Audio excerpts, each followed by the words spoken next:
Bonsoir, mesdames et messieurs. Bienvenue à cette 11e saison d'Enquête. On est très heureuse de vous retrouver. Bonsoir, Isabelle. Bonsoir, Marie-Maude. On commence ce soir avec l'histoire de Pénélope.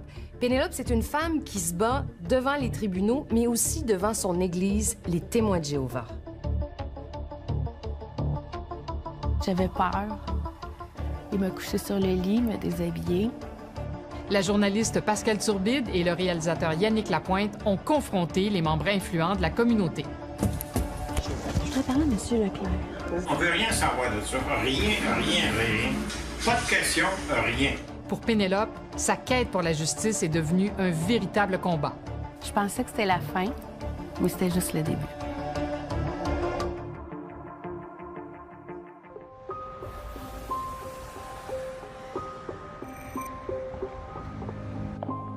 C'était un homme charmant. Un homme qui paraissait quand même bien. Toujours un beau sourire, toujours une parole douce. C'était la nuit, là, il faisait noir. Donc, il me dit, hey, j'ai jamais été dans ce chemin-là. Il a arrêté la voiture. Et c'est à ce moment-là qu'il m'a demandé, est-ce que tu me trouves beau? Ce qu'il m'a demandé, si je le trouvais beau. Après, il m'a demandé, embrasse-moi. Et il m'a demandé si j'avais déjà embrassé quelqu'un. J'ai dit non. Quand j'ai senti sa langue, j'ai reculé. Puis il a rentré sa langue dans ma bouche. Je me suis dégagée de lui. Puis c'est là qu'il m'a dit, ton père sera vraiment pas content de savoir ce qui s'est passé. Il m'a dit, t'es une grande fille maintenant. Ton père serait pas content que tu te sois assis sur moi. Vous aviez quel âge? Je devais avoir 11 ans. 11 ans. Et j'ai trouvé ça dégueulasse. Elles étaient deux, mais une seule des petites filles va s'en tirer. L'histoire de l'autre commence à Mont-Laurier.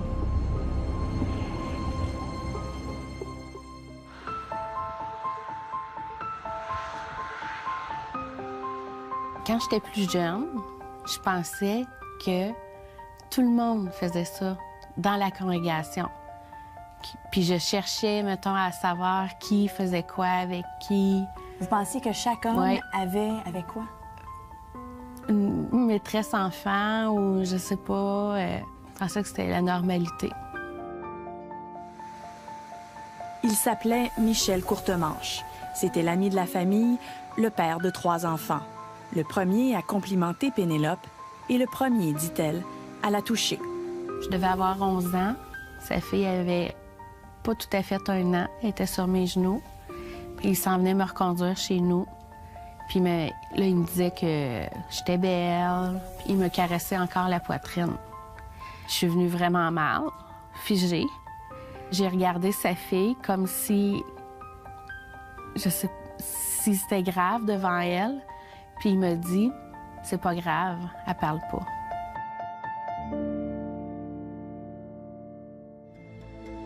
Toutes les semaines, Michel Courtemanche et son épouse enseignent les principes de la Bible à de futurs témoins de Jéhovah. Pénélope garde leurs enfants. C'est la routine du lundi. Et puis, quand il revenait de cette étude-là, il envoyait sa femme soit aller chercher du restaurant ou louer un film, puis il venait m'agresser dans la chambre. Je refusais toujours de mettre ma main sur son pénis et de prendre son pénis dans ma bouche. Toujours.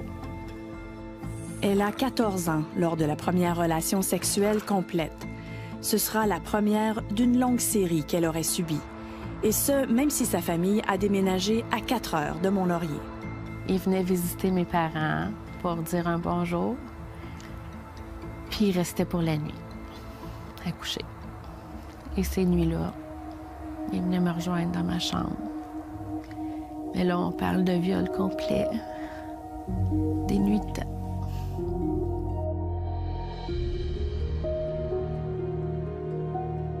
Pénélope ne sait pas qu'elle peut dire non. C'est en parcourant un article du magazine des Témoins de Jéhovah qu'elle le réalise. Je l'ai lu et j'ai compris que ce que je vivais, ça avait un mot, ça avait un nom. Mais à l'époque, j'ai 16-17 ans, là. Quand il est venu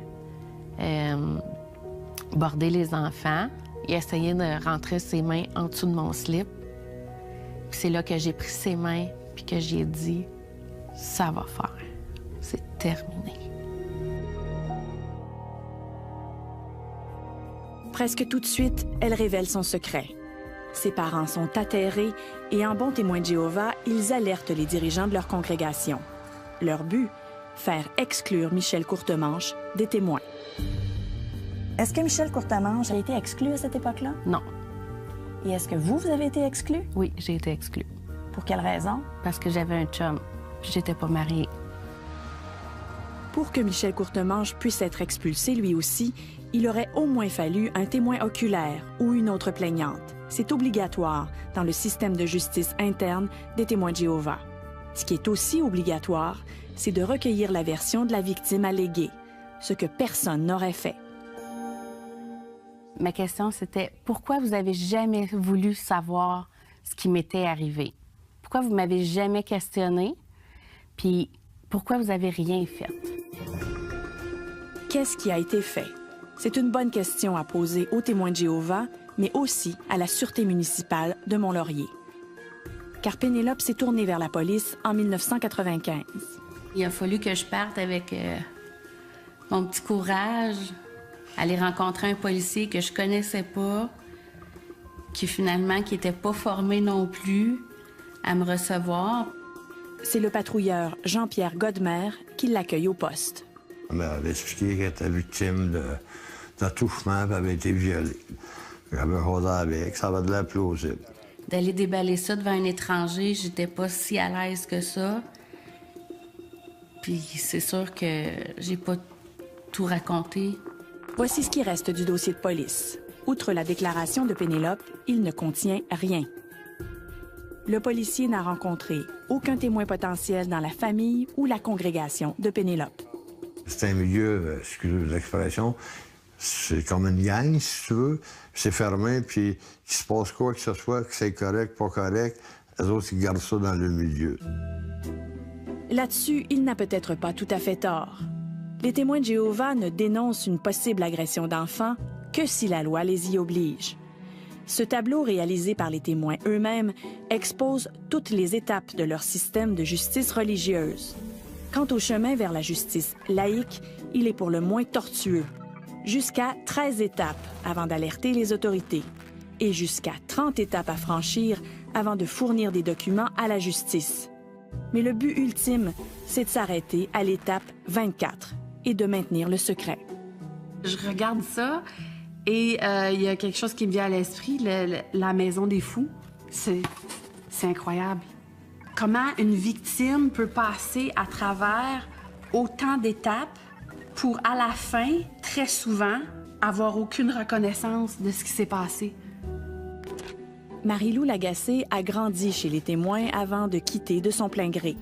Depuis, elle tente de comprendre et de déconstruire leur justice parallèle. Quand on étudie le processus, on réalise vraiment que c'est plutôt un processus d'évitement. C'est plutôt un système de protection de la réputation des témoins de Jéhovah. Protéger la réputation des témoins de Jéhovah, c'est exactement ce que les témoins de Mont-Laurier auraient demandé aux parents de Pénélope il y a 20 ans. Bien, ils ont appelé mes parents, puis là, ils ont mis de la pression pour qu'ils essayent de me décourager, me dissuader. Ils voulaient que je retire ma plainte. Ils voulaient que mes parents me convainquent que j'étais pour salir la réputation des témoins de Jéhovah. Mais Pénélope persiste et en novembre 1996, le procès de Michel Courtemanche débute à Mont-Laurier. J'étais toute seule. Mais j'étais seule aussi parce que les témoins de Jéhovah avaient interdit à tout le monde d'y aller. Selon nos informations, lors du procès, Michel Courtemanche aurait insisté sur le fait que Pénélope avait 14 ans, l'âge du consentement à l'époque. Il a toujours nié avoir eu des relations sexuelles complètes avec elle. Pénélope n'a ni témoin, ni preuve des agressions qui seraient survenues avant et après 14 ans. D'après moi, à cette époque-là, oui, j'avais fait tout ce que j'avais pu. Avec les moyens que j'avais, le peu de connaissances que j'avais fait tout ce que je pouvais.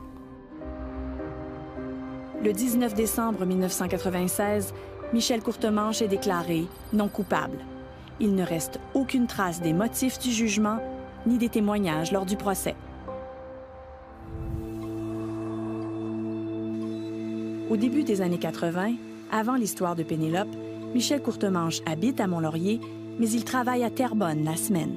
Je me rappelle, on avait une grosse télévision en bois dans le salon et Michel est assis dans le Lazy Boy en avant. Il garde parfois les enfants de son patron. Un soir, il demande à Carole Poudrier, 10 ans, de s'asseoir près de lui. Il se serait mis à la chatouiller et à la caresser. Elle s'enfuit dans sa chambre et c'est là qu'il la rejoint.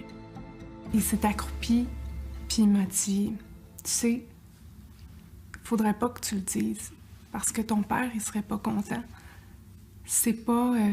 t'es rendue une grande fille maintenant, puis il serait pas content que tu te sois assis sur moi. » Mais j'ai dit, je le dirai pas. Elle tient parole. Quelques mois plus tard, Michel Courtemanche lui aurait demandé de l'embrasser une première fois, puis une seconde. Je peux pas croire que sa salive, sa langue avait rentré dans ma bouche. Et j'ai eu un dégoût tellement total que je me suis dégagée de lui. Je me suis revirée de bord, j'ai fait « arc ». Cette fois-ci, Carole parlera à une amie plus vieille qui fera son devoir de témoin de Jéhovah et dénoncera Michel Courtemanche aux dirigeants. La semaine suivante, un ancien de la congrégation se présente à la maison familiale. J'étais vraiment stressée de parler d'une sorte de sexualité avec un monsieur que je connais pas devant mon père. Oh mon Dieu, c'était gênant, mais il me demandait ce qui s'était passé, alors je lui ai dit et il m'a remercié. Il m'a dit qu'il était pour s'occuper de ça. Cet ancien, selon Carole, c'est John McEwen, qui a depuis gravi les échelons jusqu'au quartier général des témoins à Toronto. Dans une lettre que nous avons obtenue, John McEwen admet connaître Carole et sa famille, mais il nie avoir discuté avec eux des gestes reprochés à Michel Courtemanche. Voyons donc, toi. C'est impossible. C'est impossible. Mais il était chez moi, dans mon sous-sol, avec mon père. Il a parlé à mon père. J'étais là, j'étais assis à terre. Eux autres étaient assis sur le divan. Je suis montée en haut après. Tout était correct. Il ne peut pas dire qu'il ne m'a pas rencontré, là. Le père de Carole Poudrier nous confirme avoir discuté du cas de Michel Courtemanche avec les anciens de Terrebonne. Il dit avoir pardonné à son employé qui a continué de travailler pour lui un certain temps. Est-il possible que les témoins de Terrebonne n'aient pas averti leurs frères de Mont-Laurier de la présence d'un agresseur potentiel dans leur congrégation? Impossible. Et ça, je mettrais ma main au feu. Surtout pas quelque chose comme ça, non. C'est impossible. La première chose qu'ils doivent faire, c'est on prend le téléphone, on appelle sa congrégation en lui disant « Ton membre là, de ta congrégation, il est chez nous, puis voici ce qu'il fait. » Depuis presque 40 ans, toutes les politiques des témoins disent la même chose dans une situation comme celle-là. Une congrégation doit en avertir une autre des allégations de péchés graves commis par ses membres. Et puisque Michel Courtemanche ne faisait pas partie de la congrégation de Terrebonne, c'est sûr qu'ils ont avisé la congrégation de Mont-Laurier parce que c'est une patate chaude à Terrebonne. Qui n'a pas fait sa part dans ce dossier-là? Les adultes. Les adultes, les anciens. Parce que dans l'organisation des témoins de Jéhovah, il n'y a jamais un seul homme qui est au courant. Si l'information sur Michel Courtemanche a été transmise aux anciens de Mont-Laurier, les parents de cette congrégation ne l'ont jamais su. C'était en 1983, environ un an avant que ne débute l'histoire de Pénélope. Pascal, moralement, c'est évident, mais légalement, est-ce que les témoins de Jéhovah ont l'obligation de dénoncer à la police des allégations d'abus sexuels? Probablement qu'à cette époque-là, c'était pas tout à fait clair encore, mais aujourd'hui, il n'y a plus de doute possible dans la loi de la protection de la jeunesse. Il faut dénoncer. Vous, moi, les témoins de Jéhovah, tout le monde doit dénoncer un abus sexuel ou un abus physique s'il y a un motif raisonnable. Ça, c'est pour la protection de l'enfance. En ce qui concerne la police, c'est pas tout à fait la même chose. Non, c'est très différent parce que contrairement à ce que tout le monde pense, on n'est jamais obligé de dénoncer un crime. En fait, l'exception, c'est quand il y a un crime qui est commis sur un enfant. Si un professionnel constate qu'un enfant est victime d'un crime, lui, il est obligé de dénoncer. Et là, il y a des ententes entre les différents organismes. Pascal, après la pause, la suite de votre enquête. Oui, et je pense que c'est là qu'on va comprendre que l'enquête interne des témoins de Jéhovah n'a pas été faite avec énormément de sérieux.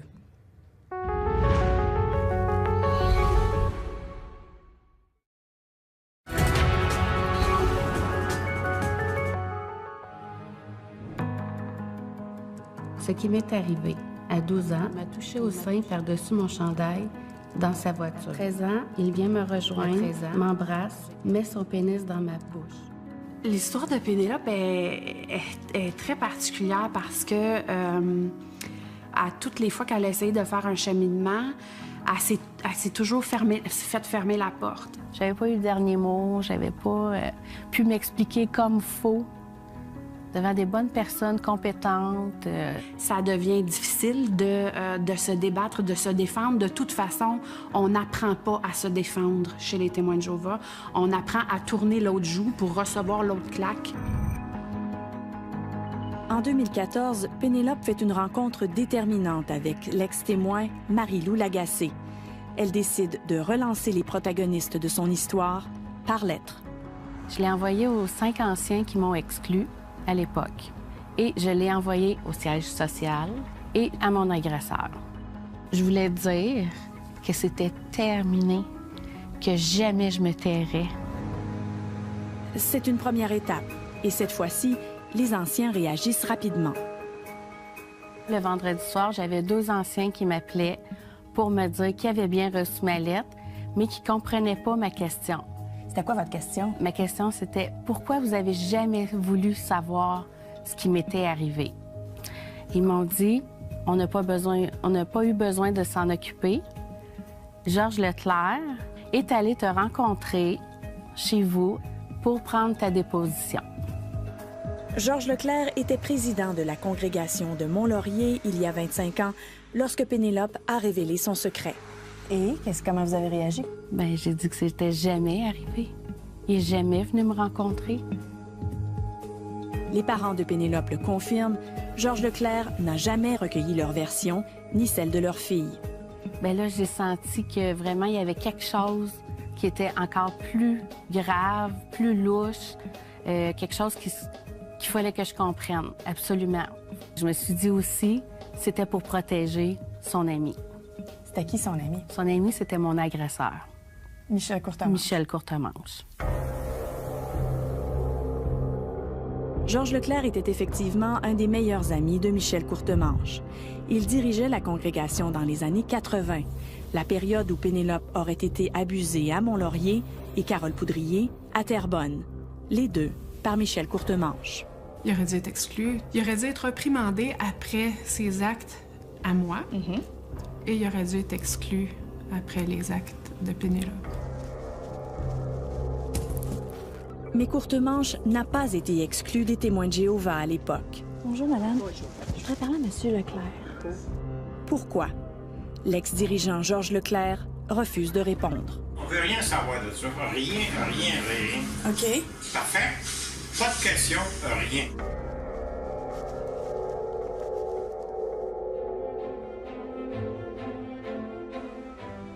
En 2015, Pénélope veut des réponses, car depuis longtemps, des bruits courent. Elle ne serait ni la seule, ni la première que Courtemanche aurait touchée. Mais elle ne connaît pas Carole Poudrier, qui, de son côté, ignore l'existence même de Pénélope. Jusqu'au jour où Carole raconte son histoire à une vieille amie, qui connaît bien Mont-Laurier. Quand elle m'a dit que sa sœur habitait à Mont-Laurier, j'ai dit « Ah oui, j'ai dit, je connais quelqu'un qui savait déjà essayer sur moi à l'époque. Il me gardait, puis il avait essayé de m'embrasser puis de me toucher. Et je lui ai nommé le nom, Michel Courtemanche. » Le soir même, la confidente de Carole répète le nom Michel Courtemanche à sa propre copine, une certaine Marie-Lou Lagacé.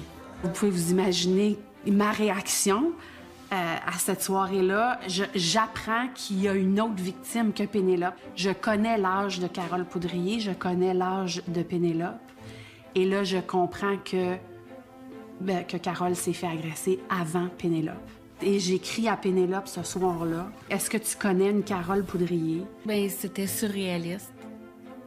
J'aurais même pas cru que ça aurait pu arriver. Je recevais les textos en direct du resto où elle était, et puis j'en revenais pas. C'était un cadeau. Elle s'était enfin trouvée. Et c'est chez Carole qu'elles ont pu comparer. Tout ce qu'elle me racontait, je voyais les mêmes paroles. Je voyais le même personnage. Ça ressemblait à votre histoire? Beaucoup. Puis en même temps, ça ressemblait pas à votre histoire. Ouais. Elle a eu la brillante idée de le repousser. Elle était forte. C'est ça qui a fait la différence. J'ai vu une femme de mon âge, mais j'ai vu une petite fille aussi. Ça m'a vraiment fait mal. Ça m'a fait beaucoup de peine pour elle. On était deux maintenant. On était le témoin une de l'autre. Carole est devenue ma vérité. C'est vraiment ça. Et là, on a compris que les autorités religieuses savaient pour Carole, puisqu'elle en a parlé et puis elle a rencontré des anciens. Mais en fait, on a compris que leur processus, à ce moment-là, avait effectivement protégé un pédophile. Ce qui est certain, c'est que 20 ans auparavant, ni la police, ni le procureur, et encore moins le juge du procès de Michel Courtemanche ne connaissaient l'existence d'une première victime potentielle. Carole Poudrier aurait-elle pu faire pencher la balance du procès en faveur de Pénélope? C'est comme poser une question à 100 000 $. La juge à la retraite Céline Lamontagne a examiné pour nous les récits des deux victimes. Alors donc, de ce que j'ai lu du dossier, les faits similaires, premièrement, l'âge de la victime, la nature des gestes sexuels posés, les baisers, l'évolution, des attouchements dans les deux cas, c'était similaire. Ensuite, il y avait les paroles qui ont été prononcées, qui sont importantes, qui sont les mêmes paroles, qui ont été prononcées exactement dans les deux cas. La juge Lamontagne ne souhaite pas refaire le procès et elle rappelle qu'une preuve de fait similaire n'est pas toujours admise en cours. Mais lorsqu'elle est admise, elle peut théoriquement faire une différence. C'est sûr que la preuve des faits similaires admise vient ajouter du poids à la version de la première victime et ça rend plus probant le fait que oui, il s'est passé quelque chose. Oui, est-ce que je suis convaincue hors de tout doute raisonnable? Mais j'ai une preuve 1 et 2. C'est une évaluation que la justice n'a pas pu faire dans ce cas-ci, les témoins de Jéhovah n'ayant jamais révélé à la police l'existence d'une première victime. Si le juge vous avait demandé d'expliquer ce que vous avez subi lorsque vous aviez 10 ans, au moment du procès, l'auriez-vous fait? À 100%. À 100%. Après avoir envoyé sa lettre en 2014, Pénélope est prête pour la seconde étape, la rencontre avec deux hauts placés des témoins de Jéhovah qu'elle décide d'enregistrer. Elle a beaucoup de questions, ils ont peu de réponses. Jusqu'à ce que Pénélope demande des nouvelles de Georges Leclerc, l'ancien dirigeant de la congrégation de Mont-Laurier. La réponse des anciens lui glace le sang. J'ai su surtout dernièrement que Leclerc avait été discipliné et enlevé pour la pédophilie. Okay. Il est suivi ici de témoignage en agrément à tous les détails de pédophilie. Il n'a plus de privilèges, il n'a pas le droit d'aller de porte en porte seul, il doit être avec un autre adulte, OK? Vous avez bien compris. Georges Leclerc, l'ancien dirigeant de la congrégation de Mont-Laurier, ce Georges Leclerc, aurait perdu son titre d'ancien et ses privilèges de témoin de Jéhovah pour cause de pédophilie. Nous avons parlé à 3 femmes qui ont porté plainte contre lui aux témoins de Jéhovah. Elles nous ont raconté leur histoire, mais ont refusé de le faire devant la caméra. Comment vous avez réagi quand ils vous l'ont confirmé? C'est ce que j'ai trouvé de pire, je pense. Depuis au moins 20 ans, tout incident d'abus d'enfants rapporté à l'interne chez les témoins doit être envoyé au quartier général de chaque pays.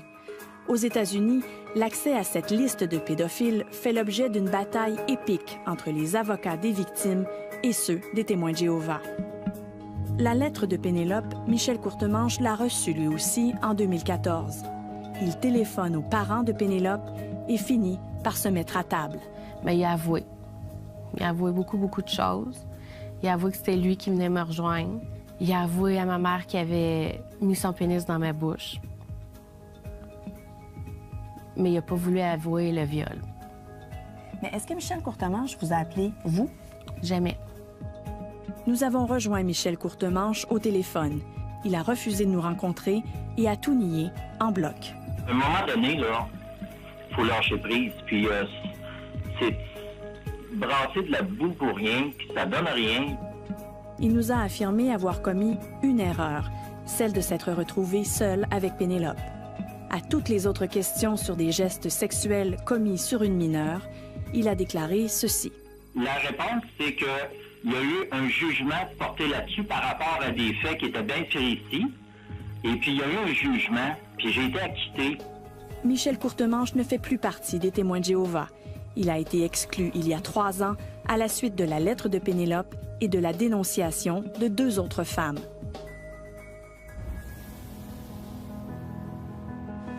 Certaines choses ont changé depuis cette époque. Aujourd'hui, les témoins de Jéhovah affirment avertir certains parents de la présence d'un pédophile notoire dans leur congrégation.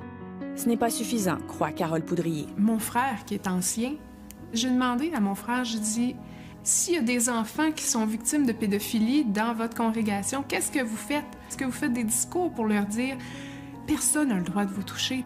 Est-ce que vous faites ça? » Il m'a dit non. Le changement chez les témoins de Jéhovah, Pénélope n'y croit plus. Sa quête de justice se poursuivra ailleurs. Elle vient de déposer une nouvelle plainte à la police. La Sûreté du Québec de Mont-Laurier a rouvert l'enquête qui prend de l'ampleur. Aujourd'hui, au moment où l'on se parle, on est à près d'une 40aine de personnes qui ont été rencontrées. Oui, des témoins, mais également des victimes. On est en mesure d'établir qu'il pourrait y avoir 7 victimes potentielles. Dont 4 ont officiellement porté plainte contre Michel Courtemanche ou Georges Leclerc. Et les enquêteurs de la Sûreté tendent l'oreille. On cherche à identifier d'autres victimes potentielles qui se sentent peut-être seules, pas prêtes à parler. Ils doivent savoir que les enquêteurs sont prêts à les rencontrer. Également des témoins. Il y a des gens, c'est sûr, qui connaissent des choses. Pour Pénélope, c'était la dernière étape. Je suis contente, je suis vraiment contente. Je vois au moins qu'il y a des gens qui m'écoutent, enfin, que j'avais raison. Puis si ça va nulle part, bien, je vais avoir fait mon bout.